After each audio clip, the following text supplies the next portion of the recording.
Merhabalar dinleyiciler. Engin ve Emre ile şömine başına hoş geldiniz. Hoş bulduk. Arkanıza yaslanın ve sakinleşin. Elinize kahvenizi alın ve dinleyin. Emre, günün nasıldı? Engin okuldan sonra geldim. Ulan yurt çok zor be. Yurt hayatını anlat bize. Gitmeyenler için. Şaka yaptım Engin. Yurt hayatı aslında çok güzel bir olay. Öyle mi? Gerçekten bak şimdi gazetemi falan alıyorum, tamam mı? Çıkıyorum abi çalışma odama. Okuyorum mis gibi. Ulan okumak isteyen adam gerçekten yurtta kalmalı. Evin rahatı yok bir kere. Öyle mi? Ev niye rahat Gerçi değil? oku. Bence ev rahat. Hayır işte evin rahatlığı olmadığı için okumak istiyorsun abi. Ha, Hani anladım. okumak isteyen adam yurtta kalmalı. Ben öyle düşünüyorum açıkçası. Benim fikrim. Başka bir şey olmadığı için derse dalıyorum diyorsun. Aynen. Hele Hmm. tıp okuyacaksan kesinlikle abi yurtta kalacaksın. İyiymiş. İyiymiş. Bak, onun dışında az önce korku filmlerinden bahsediyorduk da şu an biraz tırsıyorum. Niye? Tek başıma bir odadayım abi gece 2. Aynen. 2'ye 17 geçiyor. Evet işte biraz tırsıyorum. Hangi Olmaz. korku filminden bahsediyordunuz? Hepsi. Genel olarak. Aynen. Sen ne yaptın abi, iyi misin? Ben de iyiyim işte. Ben çok korku filmi izlemeyen birisiyim. En son izlediğim şeydi. Bir Türk korku filmiydi. Şu an adını hatırlamıyorum. Konusunda bir tane cadı mı, büyücü mü ne vardı böyle. He. Kedi cesetleriyle falan uğraşıyordu. Ee, ama film hani Satanisttir abi o. aynen öyle biraz. Ama hani filmin olayı şuydu yani ben Amerika'ya gittiğimde orada arkadaşlarla birlikte izliyorduk ama ben çok korku filmine ilgim olmadığı için o sırada SimCity oynuyordum. Arka planda arada Hangisi? SimCity 4 en son Oo, çıkan. en sevdiğim. En sevdiğim. Ben bir öncekini daha çok seviyordum. O sınırlamalar koymuşlar biraz. Ben biraz daha özgürlükçü birisiyim. Bir önceki hangisiydi? Bir önceki normal SimCity'ydi ya. Ben bilmiyorum. SimCity 4 Deluxe Edition diye bir şey oynamıştım en son. O en son oynadığındır herhalde. Dur bakayım veya tam şeyini. Orijini açsın. Oradan göreyim daha iyi. İsmini yanlış söyledi oluyor. Neyse Abi işte. bu arada Hı. bu arada Türk korku filmleri daha korkunç oluyor. Hani bir Türk olarak bunu söylüyorum. Türk korku filmleri daha korkunç. Aslında ben de tam tersini söyleyecektim şu anda. O filmde Harbiden mi? o filmde şimdi ana karakterlerimiz işte bu cadının evini buluyor. Bir tür böyle gecekondu gibi bir şey. Köyün ortasında. Köyün ortasında. Aynen merkezinde böyle çeşmeye bakıyor. Arkadaş köy yani masum köylü hayatı böyle olmamalı ya. Öyle kedi kesiyorsun falan. Eskiden öyleymiş işte. Abi yani köyün bir camisi olur. Camiye gidersin. Aynen. İneğin sütünü sağarsın. Tarlan falan olur. Abi kedi kesmek nedir Allah aşkına ya. Günümüzde köy anlayışı öyle ama eskiden işte köyler yaşamın merkeziydi. O yüzden kötü adam da varsa şehre gitmiyor, köyde kalıyor. Ha, olmamalı abi. Hayır. Şimdi bunlar böyle evini bastılar işte buldular. İşte eşyaları falan buluyorlar. O orijin değişmiş. Ondan sonra gittiler.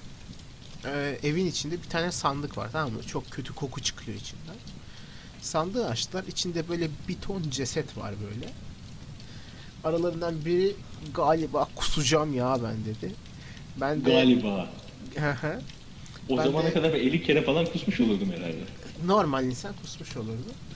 Ben de hemen Galiba orada onlar kafamı kusmuş ya. şeyden kaldırdım böyle laptop'tan. Dedim orada kus kus içine kus bari en azından büyü bozarsın falan dedim böyle. İşte bir gülüşmeler, kahkahalar falan. Ha ha ha. İşte burada izleyiciler de şu an koptu komple. Onlar da katıla katıla gülüyorlar. Hayır ben gülüyorum. Yani, o İşte değil de ben ışığı kapatacağım. ışığı kapat iyice korkarsın. Hazır korku filmlerinden bahsediyoruz. Evet. Şömine başı keyfimiz Aynen. olay değiştirdi. Artık Emre ve Engin'le korku geceleri. Hayır. Hasrekti çok o. Gereksiz ya şeylere kork. Neyse yani. Evet abi. Olay oydu yani. Ben aşırı korkarım korku filmden. Hiç sevmem abi. Ben de özellikle şeyler sevmiyorum. Hani korku filmi dediğinde böyle bir hani derinlik olsa, ne bileyim, böyle bir hani creepy anlamında, böyle şey bir korku olsa, hani yavaş yavaş gelen, seni tedirgin eden bir korku olsa, işte onlar kaliteli oluyor. Ama jump scare dediğimiz bir karede birden böyle şak diye önünde yaratık fırlarsa, işte o bence ucuz korku oluyor. Hani asıl Evet, korku o filmi konuda dediğin hani haklısın. film boyunca senin içine o korkuyu yerleştirecek bir şey. Hani filmden sonra korkusun devam edeceğin bir şey olmalı hani. Ama aslında hiçbir şey olmayacak. Bütün film boyunca bekleyeceksin ama hiçbir şey olmayacak. Hiçbir şey olmazsa Büyük da bir bu son sefer değil mi? şey olur. Hani climax dediğimiz şeyi yaşamazsın hani. O korkusu olacak yani, ama öyle bir jump scare ile karşına gelmeyecek. Hani onun tedirginliğini sana verecek. Biz bir ara korku romanı yazacaktık sürekli, değil mi? Bir ara öyle bir şey olacaktı, evet. Ama onun Abi yerine korku podcast romanı yazmak yapıyoruz. zor ya. Öyle, öyle. Ah, Burada da şimdi Origin'i açtım ben. Origin bayağı bir değişmiş. ben orijini yıllardır kullanmıyorum. Ben Bir kere Mass Effect'i galiba indirmiştim. Orijinal o kadar. yani beleş oyunlar için. Beleş değil ya. Normal oyun satın mı aldın Mass Effect? Ha, oradan almıştım. Mass Effect 1'i de 2'yi de bedavaya verdiler bir ara da, ben öyle aldım ikisini de. Ha, ben 3'e aldım. 3'e almıştım. Hmm. Onun Evet, da dördüncüsü çıkacak. Andromeda da bekliyoruz bakalım. benim hesabımda 498 saatlik Battlefield 4 olduğu için ben Origin'i çok kullandım. Ama 400 kaç? 498 saat, yani 500 saat kısacası. O Engin, diğer sizin 500'ü bir galiba tamamladım. grup varmış Finishers'la ilgili, doğru mu? Var. Facebook'ta. Yes, şu anda konuştuğumuz server'a zaten dikkat edersen Finishers server'a. Bizim Şey kullanılan abi, şeyi. paylaşım yapmıyor musunuz galiba artık orada, doğru mu? Çok güzel düşünceler bunlar. 56 gündür, dün 56 idi, bugün 57 oldu. 57 gündür paylaşım yok. Neden abi? Şimdi şöyle, grubu biz şeyde, grupta 220 kişi var yani, grup değil daha doğrusu, sayfa bu, hani direkt klan sayfası. Evet abi. 220 kişi var. Bu 220 kişi sağ olsun, hepsi Onur tarafından, klanın hani kurucusu benim kuzenim. İkimiz de kurucuyuz da, yani o bu tarz alım işleriyle o ilgileniyordu. S4 League diye bir oyun var. Çok güzel oyundur, ona bir şey demeyeceğim. Ama bütün şeyleri, içerikteki insanlar velet. Hani lise birden başlıyor. Ortaokuldan, ilkokuldan başlıyor. Anaokulu yok herhalde, umuyorum. Oradan topladı bütün bunları. Şimdi benim kuzenim Onur çok pro bir insan. Böyle çatı çutu tek başına takımları falan oluyor böyle. 1 vs 4 atıyor, 5 atıyor falan. Hayvan gibi bir şey. Bunu görenler de gaza gelip, aha bunun klanına gireceğim diyerekten sayfayı beğendiler. 220 veleri topladı bu çocuk böyle. Önceden kaç kişiydi? Önceden biz şey yaptığımızda hani ilk başlarda 20 falandı yani. Yine çoğunluğu amaçlıktan yani. Ama bu toplama şeyinden sonra 200'lere çıktık. Ee, ondan sonra şimdi S4 League oynamıyoruz bile. Hani oyun öldü neredeyse, ama ölmesin lütfen. Hani eğer dinlerse bir gün S4 League yapımcıları, Türkçe de anlarsalar dinlesinler. O S4 League devam etsin. Evet, buradan sesleniyoruz. S4'de devam etmeli. Sponsorumuz ol. Ne? Ne oldu? Ne oldu orada? Sponsorumuz olmalarını istedim kendilerinden. Sponsor olalım bir de biz böyle. Böyle arada müzik girsin, dın dın dın dın dın tarzı böyle. Ondan sonra sponsorun reklamı yapılsın. Tekrar çıkalım, devam edelim falan. Neyse, işte bu veletleri topladı sayfaya. Şimdi kimse oynamıyor. Veletler artık sayfanın farkında değil. Bir şey paylaşırsan falan zaten hiçbir şekilde cevap gelmiyor. Ve her bir şey paylaştığımızda bu sayfayı ben ne zaman beğendim diye düşünüp birisi beğenmekten vazgeçiyor. Paylaşım başına -1 beğeni alıyoruz sürekli. O yüzden 57 gündür paylaşım yok. 211 kişide kaldık şu anda.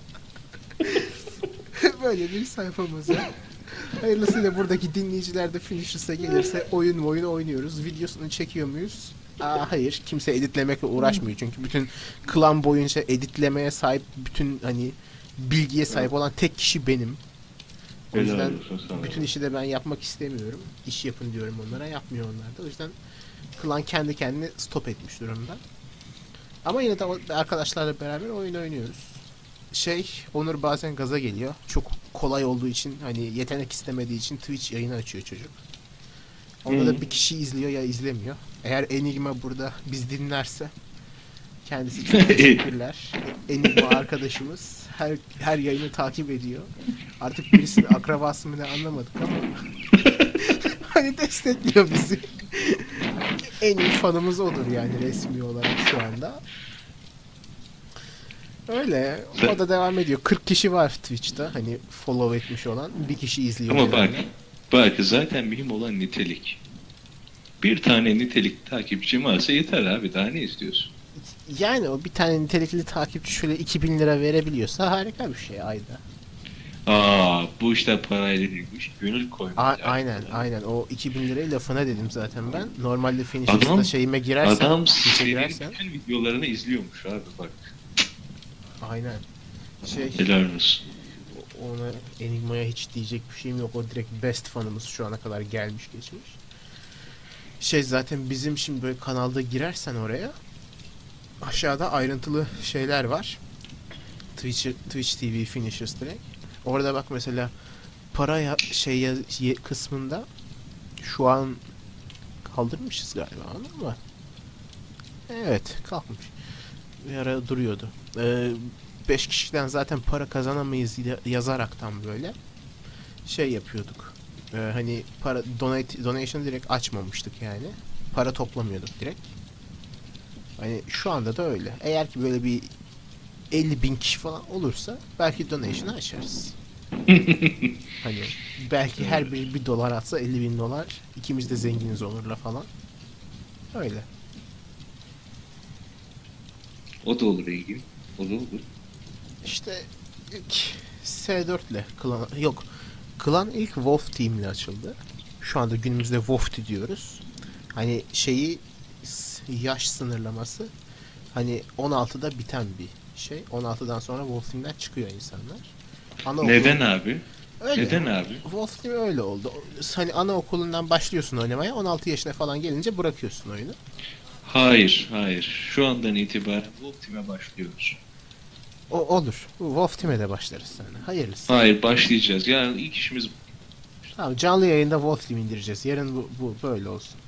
hayır Bir olmasın. bir sonraki bölümde canlı yayında Wolf Team indirelim. Hayır, canlı yayında olmasın da bir indirelim abi.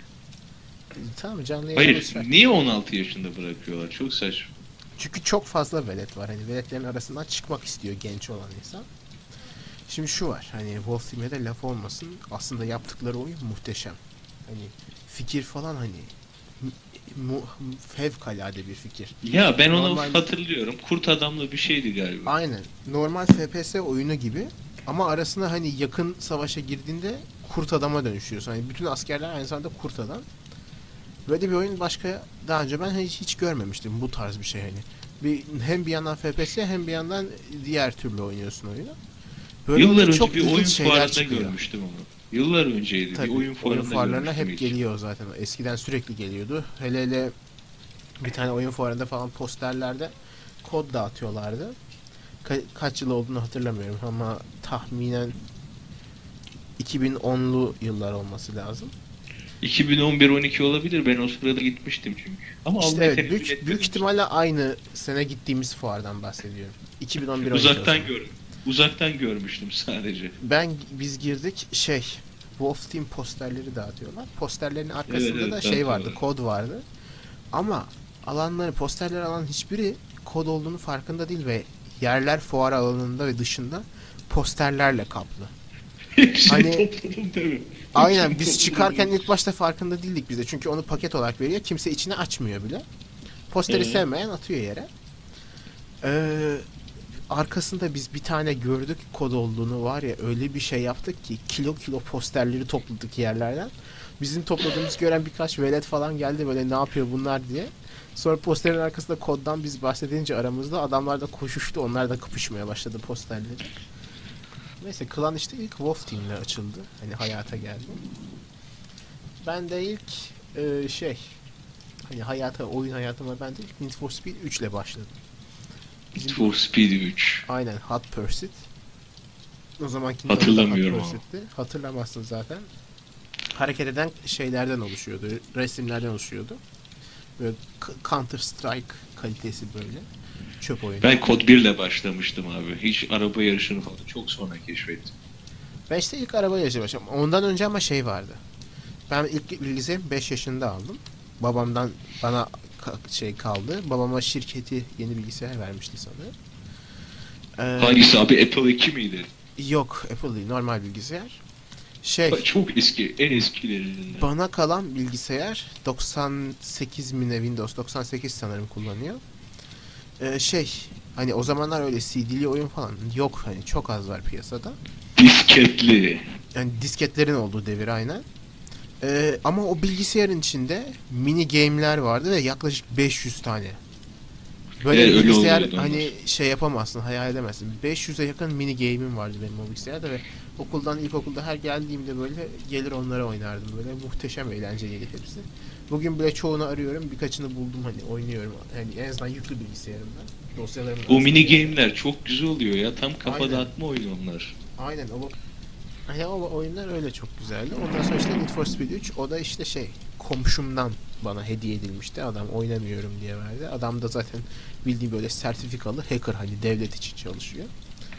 Adam oyun oynayacak vaktim yok deyip bana Need for Speed 3'ün orijinal şeyini vermişti ama Bu konuları silebilirsin bence.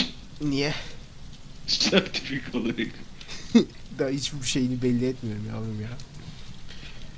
Bir de onun dışında kendi ilk aldığım oyun, satın aldığım oyunda Bugs Bunny Lost in Time. O da çok güzel oyundu. Hani bölümleri falan hani şu anda bile hani hemen alıp oynayabilirim. Çok eğlenceli oyundu çünkü. Bir kere Peki sen tekrar hiç oynamaya internetten çalıştım. oyun oynamadın mı küçükken he?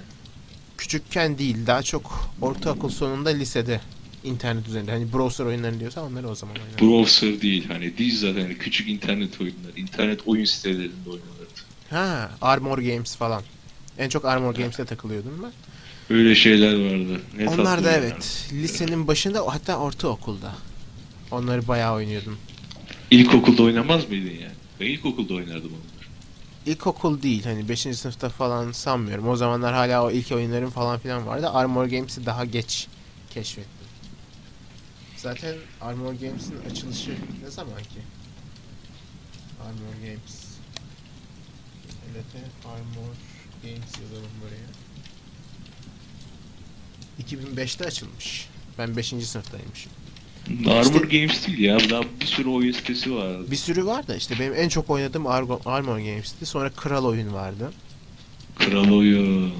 Kral Oyun'a ikinci en çok girdiğimde Kral Oyun'du ama birinci Armor Games'ti. Çünkü oradaki oyunlar çok daha kaliteliydi Kral Oyun'a nazaran. Kral Oyun hani bildiğin bir çocuğun oturup böyle evde birkaç haftada yaptığı bir oyunları servis ediyordu. Armor Games bildiğin hani yapımcıların test oyunları falandı böyle neredeyse. Hani bayağı kalite farkı vardı. Armor Games'te de en çok sevdiğim oyunlar bir şu Gemcraft mı ne var? Böyle kule dikip oynadığın oyunlardan. Ha Onu o şey seviyorum. strateji gibi olanlar değil mi? Strateji gibi olanlar ama onun özellikleri falan çok güzeldi. Hatta o da yine bilgisayarımda kayıtlı mini oyunlar arasında. Bir de hiçbir yerde tekrar bulamadım. Armor Games'te de bulamadım. Bir tane oyun vardı. Havadan geçen kuşları, martıları okula vuruyordum böyle. Pıçır pıçır böyle kanla yere düşüyorlardı falan. O oyunu bir de küçükken çok seviyordum. Vay Sen, be. sen de oyun oynardın öyle şey sitelerde. Ben hiç hatırlamıyorum hangi oyunu oynadığımı da. O zamanlar ben SimCity'ye çok feci takmıştım. Eski olan SimCity'ye. SimCity 3000 vardı o zamanlar sanırım. 3000 vardı. SimCity 4. Ondan sonra çıkmış SimCity, şu ankine direkt verdikleri isim direkt SimCity. Ha. Ben herhalde ilk 4'ü aldım. Ondan sonra 3000 aldım. Ya bir öncekini sonra aldım. Aynen. Ama tabii ilk Kod abi. Kod 1. İlk oynadığım oyundur. Yeri ayrı. Ben Call of Duty'yi çok uzun süre hani hiç sevmedim direkt. Çünkü Battlefield'dan Bilmiyorum bana başladım. çok Hani güzel geliyor hikayesi falan. hikaye falan değil. Ben direkt oyunlara direkt Battlefield 1942 ile başladım FPS'lere. O da çok güzel oyundu zaten. Tank uçak kullanabiliyorsun. Ben bir kere ona girdim. Sonra Call of Duty'yi ondan sonra öğrendim.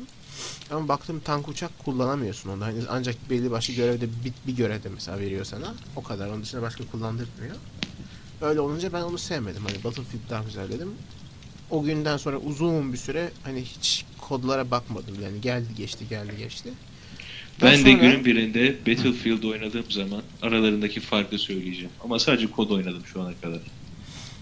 ondan sonra işte eee, bir gün işte şey yaptığımda bir gün hani sırf can sıkıntısında dedim hani şu Call of Duty yeni oyunu çıkıyordu o zaman da sanırım Black Ops ya da Black Ops 2 ikisinden birisi hani o zamanlara kadar hiç oynamadım dokunmadım.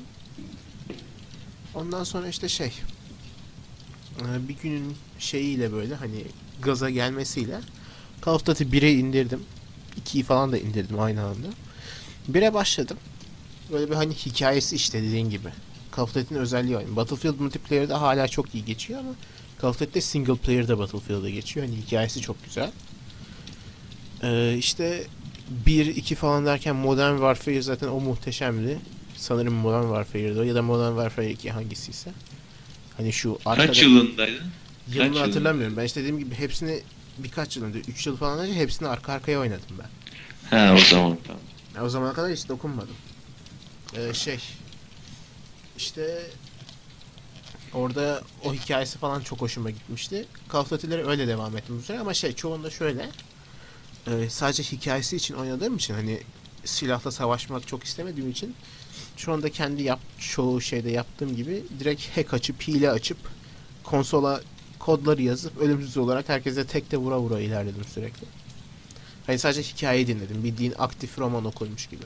Ha, Kurtlar Vadisi modu diyorsun. Aynen. Hani hiç şey yapmadım. Herkese takır takır takır geçtim. Bütün silahları verdim kendime. Hani her şeyi gördüm direkt oyundaki. O şekilde hızlı hızlı. Hani sadece hikayeyi dinlemek için geçtim ve gayet de eğlendim. Hikayesi çünkü bayağı güzeldi. Ama Ya, Battlefield her türlü hani silah oynanışı hani oynanış olarak ve grafik falan olarak Battlefield hep geçiyor Call of Duty. Battlefield 4 hele de çok güzel mesela. Çok dengeli. Berkan orada mı Berkan? Berkan uyuyor. Uyuyor mu? Daha erken saatte yaptığımızda ona sorumuzu sorarız o zaman. Abi bir tıkçı sigara içer mi ya? İşte sorumuz da o zaten. Bir tıpçı Bir sigara tıpçı içer mi? arkadaşlarını sigaraya başlatır mı? Kendisi hani diyor ki tıpçıların içmesi asıl normal diğerlerinin değil ama bana göre Ama kimse şimdi bir sigara tıpçı içmemeli. olarak başkalarını sigaraya özendirir misin abi? Gerçi ekmek teknesi sonuçta. Bak Yani o doğru bir hasta şey. olmasa kim bana gelecek diyor adam. Dolayısıyla lan çok Aynen. mantıklı ha. Adam var ya çok ince düşünüyor. Helal olsun. Geleceğe yatırım. Bana da diyor Emre çok az uyu, çok az ye falan diyor bana. Adam gelecekte beni garantiye aldı. Aynen. Bir de hazır arkadaşsın. Tanıyor seni. Hani direkt ona geleceksin doktor tanıdık diye. Evet. Portal oynamış mıydın? Oynamamıştım. Oynamamış mıydın? J.J. Abrams Portal filmi yapacakmış da. Ulan J.J. Abrams dediğin de aklıma şey geldi. Lost geldi. Lost'un yönetmeni o muydu? Bilmiyorum. Aklıma yine Lost geldi ama. Niye Lost geldi aklıma? Geçen Lost izliyorum abi. Her şey köpeğin rüyasıymış diyorlar. Köpeği rüyasın bir adamın rüyası değil mi? Bir köpek miydi şimdi? O kadar mı? Köpeğin rüyası değil miymiş abi? Lost çok bozdu. Abi Lost bozdu da şimdi her şey köpeğin rüyası mıdır? Ben bunu bilmek istiyorum. TV show Lost. Lost dizi Wikipedia. Öncelikle spoiler alert. Spoiler alert. Evet proje tasarımcısı, geliştiren senarist. Üçünde de J.J. Abrams var. Yönetmen değil ama. Ve diğerleri diyor gerçi. Yönetmenlikle yapmışları belki aradan. Ve diğerleri. Adam her şeyi tek başına yapmış adam. Yönetici yapımcı J.J. Abrams. En başta yazıyor. Kate'i de oynamış. Kate'i de mi o oynamış? Kate'i kim oynamıştı ya? Kate'i kim? Kate vardı Kate. Kate üstten virgül iyi. Kim oynamıştı? Dur bakayım. F3. CTRL. O şeyde de oynamıştı. Hobbit'te de vardı. Vardır. Bunda nasıl bir şey arıyorsun? Firefox çok kullanmadım ben. Firefox'ta nasıl bir arama yapabiliyor? Ha burada Firefox hala var mı? Hayır. Firefox hala var ya. Hatta Allah benim Allah. arkadaş Gökhan'la sürekli savaşını veriyoruz. Firefox mu yoksa şey mi daha iyi diye. Ben hala Internet Chrome Explorer abi, biliyorsun beni. Biraz günümüze geldi. Firefox'la Chrome vs atıyor şu anda. Hayır, hayır, Internet Explorer. Opera var. Internet Explorer kullananın tabi haberi olmaz. Çok geriden geldiği için. Opera vardı, ona ne olur? Opera hala var. Opera köşede duruyor. Kendi işinde. Kendi ortamında takılıyor. Hani Opera'yı Kendi ortamında da kim kullanıyor Opera'yı? sanırım daha çok telefon gibi küçük aletlerde Opera kullanıyor. Opera Mini var. O daha çok Ha. kullanıyor bildiğim kadarıyla normal Opera'dan. Yani tahmin ediyorum öyledir. Neyse, burada Firefox'un arama ekranında yukarıda değil aşağıdaymış ilginç bir şekilde. Ya işte Internet Explorer da yukarıda. Kate yazsam ne çıkıyor? Lost'taki Kate yazan bir Türkçe sayfa var. Kate Austin canlandırdı. Kimmiş?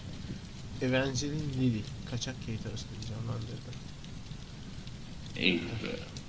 Bir de John Locke vardı. O ne adamdı? John Locke. Locke yazalım. En tepede hangisi? Kel olan.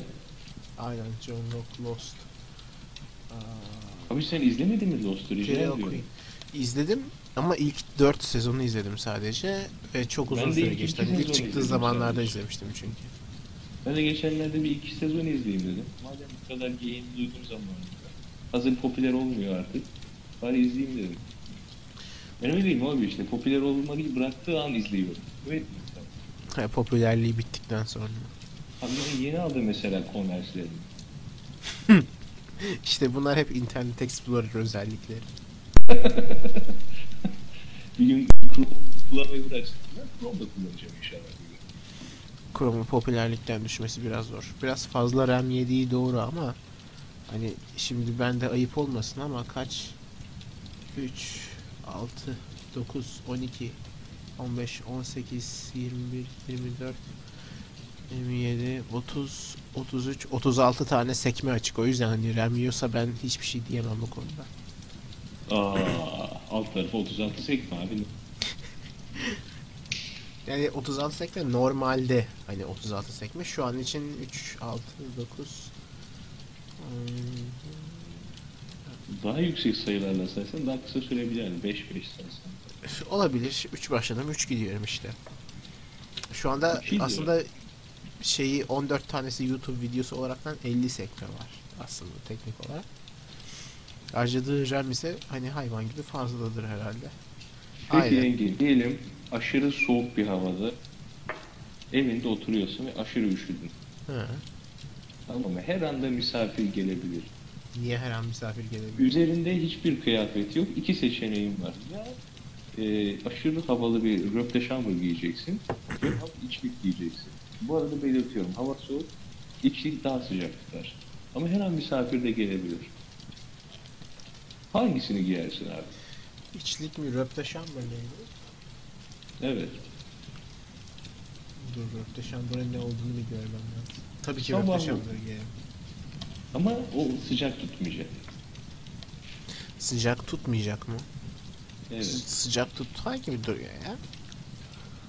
Değil, İçlikte iki üstüne bir tutmayacak şey ama giymezsen içlik de sıcak tutmaz. Bu termal içlik. Termal içlik.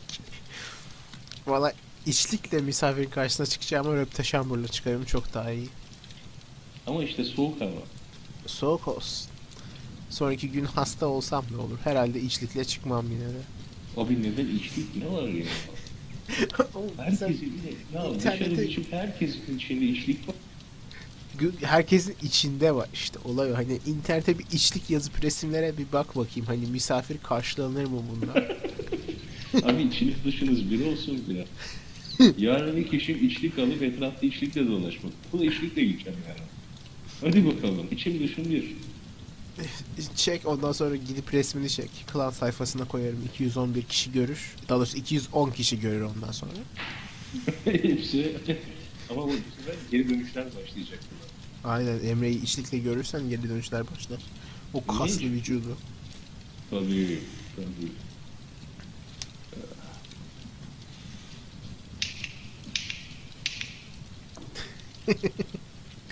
İçlik ya.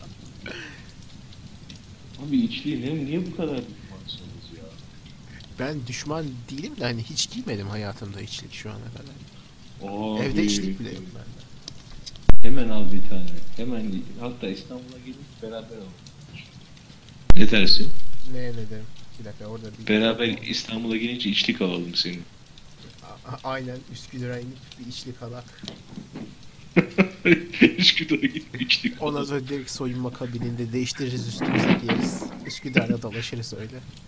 Hayır ama bak bir yıl boyunca görüşmemişiz. Buluştuğumuzda içlik almaya Aynen hatta gidiyoruz. direkt içlik dükkanını önceden belirleyelim. Direkt dükkanın içinde buluşalım. İçlik reyonunun önünde böyle. Hayır, bundan sonra da her sene o gün buluşur içlik alırız iftar yerine. Aynen her sene bir içlik alırız. Bir önceki içliği de bir orada bir evsize veririz. Madem içlik çok iyi üşütmüyor.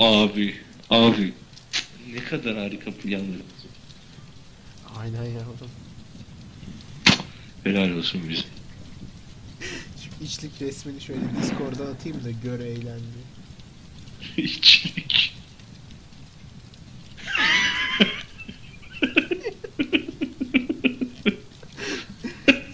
Çok güzel. İçlik. Ya bir Anadolu insanı içlik giyer abi. Giyer ama işte içine girer. Hani buradaki özel nokta o hani değinmemiz gereken. Tamam içine giyersin de illa dışına bir şey giymek zorundasın. Engin, o zaman diğer soruma geçiyorum. Geçelim. Ee, çok böyle nasıl desem haylaz bir arkadaşım var diyelim. Hı. Seni gecenin bir saati okula çağırıyor. Diyor ki Engin, bu okul böyle geceleri çok tehlikeli. Korku filmlerinin aratmayan sahneleri var bu okulun. Hadi bu okulda gece biraz takılalım diyor. Hı. Gidiyorsunuz abi. 4 kişisiniz diyelim. Harika. Bunlar çok yaşanmış hikayeye benziyor ama. Devam et. Yaşanmamış. Şu an tamamen şey konuşuyorum. Varsayımsal. Elbette. Gidiyorsunuz abi okula gecenin bir vakti. Üniversite. Acaba ne olabilir? Bence hiçbir şey olmaz. İşte bu yüzden korku filmi yazamadık. Bu yüzden korku romanını da yazamadık abi. Hayır. Düşünecek olursak ben yaratıcı bir insanım. Rahat buluruz bir şeyler de. Hani şu an Ama normal hepsi koşullarda yapılmış öyle bir şey şeyler yapsan abi. hiçbir şey Hepsi olmaz. yapılmış şeyler be abi. Bütün korku unsurları da kullanılmış. O biraz bir sorun evet. Hani ne kadar Hayır, yaratıcı şimdi olursan sen- ol daima bir şeyden etkilenmen gerekiyor şu çağda. Tabii ki. Çünkü Şimdi ben günümüzde kuzu adam diye bir şey ortaya çıkarsam kuzu adamdan esinlendin diyecekler. yok esinlendin demezler. Ama ben şuraya bir Sheepman yazsam ne çıkacak bu? Ne yazacaksın? Sheepman yazdım. 1958'de yapılmış bir film çıktı. Al işte ya. Yine. Onun dışında Mega Man'de bir karakter varmış. Sheepman diye. Bir de şöyle bir resim de çıktı bana.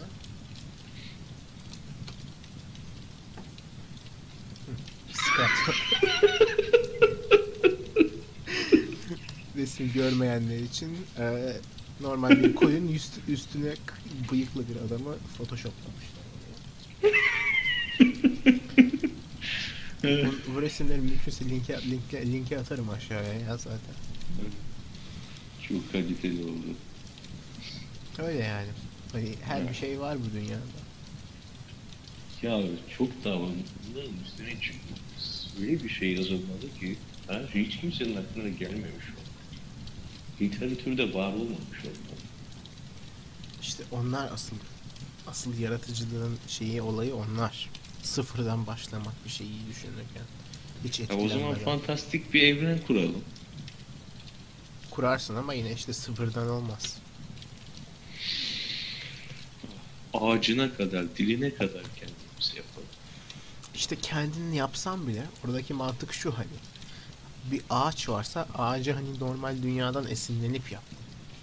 Tabii ki canım ona bakarsan yani hepimizin hayal gücü gördüklerimizle deneyimlerimizle sınırlı abi. İşte Bir ama tarafımızdan çıkarmıyoruz bunları düşünceyi. işte hayır işte gerçek hani kök yaratıcılık o bir tarafından çıkardığın ne oluyor? Abi hiçbir yaratıcılık esinlemeden olamaz. Bir şeyi görmüşsün, deneyimlemişsin, ondan çıkarmışsın. Evet Yani ama çok işte ne kadar görüp deneyimlemediğin bir şeyler çıkarırsan o kadar kaliteli olur, yaratıcı olur. yani şimdi farklı bileşenleri birleştirip ortaya çıkarıyorsun. Hı hı. Bütün malzeme senden gelmiyor. Doğru. Yani Bu shipman de benim gibi düşünüldü bence. Öyle bakıyor. benim anlamadığım kadarıyla Shipman koyun güden şeyleriyle alakalı bir şey. Hayır abi, shipman yüzü insan olan koyun. O gönderdiğim resim. Normalde neymiş? Assistant General Secretary. Evet, evet. Aynen. Koyun güden çobanın teki. Buradaki filmin Peki şeyi, olayı. cowboy ne oluyor abi? Cowboy da inek. Bizonla uğraşan adam oluyor. Onların etrafında koşuşturup sürüyü otlattıran. Hani bizdeki, hani Amerikan inekleri bizdeki gibi şey değil, böyle uysal değil, hani tek bir çoban güdemiyor, hani en az 6 çoban atlarıyla birlikte, bir de 3-5 tane çoban köpeği, hani anca öyle çalışıyor onlar. Asi inekler. Aynen, asi inekler. Abi inek dediğin şey sütünü verir yani. Niye böyle asi inek? Bak bir tane burada direkt şeye baktım, eski Batı filmine, aşağıda bana tonlarca Batı filmi sundu birdenbire, hepsi 1960'larda 50'lerde çekilmiş filmler. Ey be. Kesin bunları babama falan göstersem hepsini görmüştür böyle. Vay be, bunlar hala burada kayıtlı mı diye sorar bana. Ah, Ah, eski günler ah. Enge Yeşilçam niye bittim? Röpteşamdır yazdığımda sanırım anlayabiliyorum. Neden? Google'a Röpteşambır yaz. Şu an yazamam. Yani telefondasın. Evet. Röpteşambır yazdığımda ikinci çıkan şey direkt. Şöyle sana atayım Hı. yine Scrap Talk'tan. Sonra başkaları geldiğinde burada ne oluyor diye şey yapsın. Memleket. İşte bu yüzden bitti. Aynen. Röpteşambır, hani Google'a bunu yazdığımda çıkan bu olduğu için bitti yani. Ama Yeşilçam. yakışmıyor mu abi? Yakışmıyor mu? Yakışıyor şimdi bak. Yakışıyor şimdi, bir şey diyemeyiz sana. Ama Yakışıyor. içlikten çok yakışıyor bence. Bir Anadolu yakışıyor abi. Röpteşambır neymiş? Bir kere Bak Röpteşambır normalde bize Röpteşambır daha çok yakışmalı. Ama Ama şimdi işte bak. Yeşilçam sayesinde işlik daha çok yakışıyor haline ulaştı. Tamam bak, içlik diyen adam da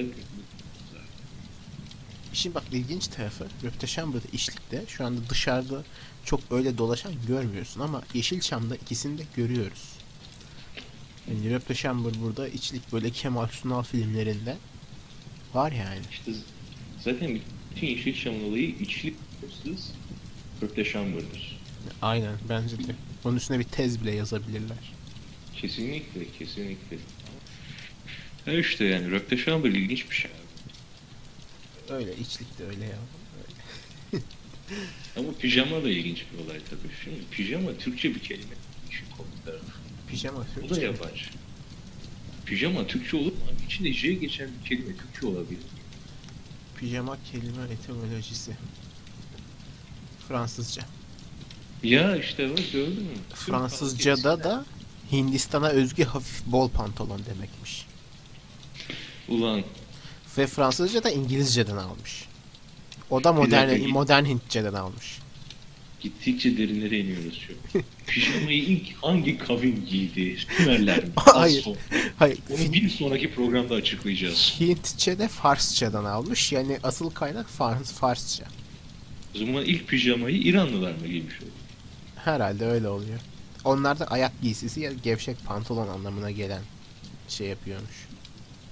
Peki bizim atalarımız eskiden uyurken ne giyiyor? Bizim atalarımız eskiden pijama giyiyordu. Farsçadan alındığına göre o zamandan beri pijama diye bir şey var. Osmanlıca'da Abi. da paykame ya da paycame tarzı bir kelime varmış. O geçiyormuş Farsçadan.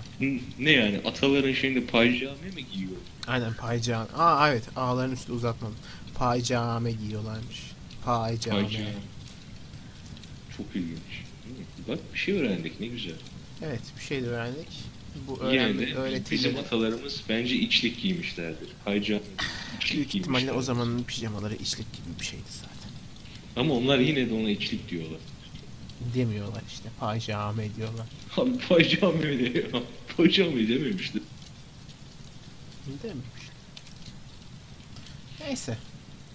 Pijamadan da sonra pijamalarımızı giyip yatabiliriz. Bugün burada sona erdirebiliriz. Peki. Podcast'ı ilk bölümünü. Bütün dinleyicilerimize bizi dinledikleri için teşekkür etmek isterim. Teşekkür ederiz. Aynen. Buraya kadar dinlediyseniz ne mutlu. Büyük ihtimalle dinlemediniz. Büyük ihtimalle dinlemediniz. Zaten topu tabii şunu dinleyen de herhalde bir kişi olur. Hani O eğer da ki çok ben. büyümezsek. O da sen olursun kesin. Ben editte dinlediğim için direkt kendimi hiç dinlemem bile. Neyse. Oldu. Herkese iyi günler, iyi akşamlar, iyi geceler. Ve günaydın. Ve günaydın. Doğum gününüz varsa kutlu olsun. Yeni iyi yıllar. Hani Yani bayramınız herhangi bütün kutlu olsun. bayramlarınız kutlu olsun. Hani genel olarak iyi eğlenceler hayatta da başarılar. Stay safe. Oldu o zaman burada kesiyorum. Hayırlısı. Hayırlısı. Kestim.